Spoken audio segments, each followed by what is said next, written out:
Maintenant, faisons un moka. Il est juste de dire que le moka combine deux des saveurs les plus populaires au monde, le chocolat et le café. Voici comment tirer le maximum de cette merveilleuse combinaison. Commencez par purger la tête d'infusion et préchauffer le porte-filtre. Retirez-le et séchez-le avant de moudre le café. Ensuite, moulez vos grains fraîchement torréfiés. Tapotez le porte-filtre pour décanter les grains afin de les tasser pour créer une belle surface plane. Le plus important, c'est d'utiliser une pression constante chaque fois, puis de vérifier que vos grains sont de niveau. Utilisez l'outil de rasage après le tassage pour vous assurer d'avoir la bonne dose. Il permet de contrôler la hauteur du café tassé, une variable très importante.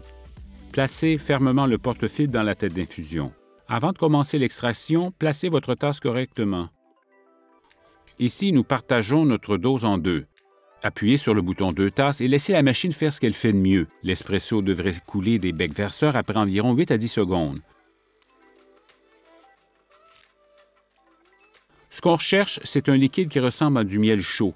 Cette machine est dotée d'un système automatique pour faire mousser le lait et obtenir facilement la bonne quantité de micromousse et de vapeur à la bonne température, les mains libres. Mais je vais vous montrer comment le faire manuellement. Versez le lait froid dans le pichet jusqu'au bas du bec verseur. Avant de commencer, purgez la buse à vapeur pour la nettoyer et pour éliminer toute condensation et tout résidu de lait. Placez la buse à vapeur à environ 1 cm dans le lait, puis ouvrez la soupape à vapeur pour qu'elle injecte de l'air près de la surface du lait. Abaissez le pichet après quelques secondes afin d'introduire l'air à la surface du lait. Et rappelez-vous, si vous entendez un son grinçant, abaissez davantage le pichet. L'important, c'est de créer une texture d'abord, puis de faire monter la température. Quand je fais mousser le lait, je vise une température d'environ 140 à 150 degrés Fahrenheit ou 60 à 65 degrés Celsius. Un bon point de repère serait quand le pichet devient trop chaud au toucher. Pour les produits non laitiers, je vous recommande de ne pas dépasser 130 degrés Fahrenheit ou 55 degrés Celsius, sinon le lait peut commencer à se séparer ou à cailler. Ce que nous cherchons à obtenir, c'est une texture douce et soyeuse.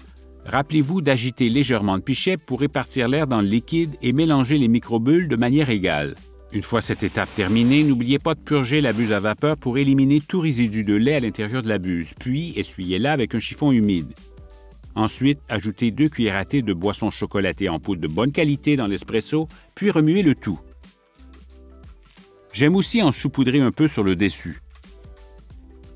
Maintenant, je verse le lait moussé dans le mélange et je regarde la délicieuse boisson se former. Et c'est comme ça qu'on fait un moka de qualité professionnelle à la maison. Savourez!